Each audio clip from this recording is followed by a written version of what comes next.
Lorsque nous réalisons qu'à la croix, il est mort pour nous et que nous sommes morts avec lui, il devient une réalité vivante pour nous. Nous sommes unis à lui, en union avec lui. Nous retournons à la vie courante dans le monde et à la lumière de la croix. Nous rencontrons toutes les âmes pour lesquelles il est mort. La croix qui nous apportait était précisément l'issue vers la vie que nous désirions. Maintenant, nous le connaissons dans l'esprit, voire comme un avec notre esprit, car il est écrit, celui qui est uni au Seigneur est un seul esprit avec lui. 1 Corinthiens 6, 17. Que signifie cette séparation? Ce n'est pas pour nous placer sur un piédestal, nous estimant meilleurs que quiconque, mais c'est être possédé par Christ, afin qu'il nous sépare pour lui, pour sa seule volonté. La séparation, ce n'est pas nous tenir à distance des autres et dire « je suis plus saint que vous », mais avoir la présence du Seigneur si manifestement avec nous que les autres sentiront sa présence et seront attirés à lui. Ensuite, nous lisons en sorte que si quelqu'un est en Christ, c'est une nouvelle création. 2 Corinthiens 5, 17a. En sorte que souligne la base qui a été posée dans le verset 14, en sorte que si un homme a été planté dans sa mort, car tous donc sont morts avec lui, il est une nouvelle création. Il a la vie nouvelle venant de Dieu. Il entre dans une nouvelle sphère. Il quitte l'ancienne sphère du moi et vit maintenant dans la nouvelle sphère de Christ. Que signifie être en Christ? Combien de fois Paul parle d'être en Christ?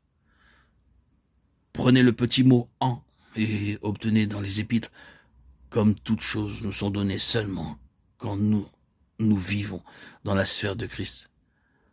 Car tout est à nous, en lui. » J'ai vu une fois une illustration très à propos dans un film fixe. Le conférencier nous présentait des passages de la mer. À la fin,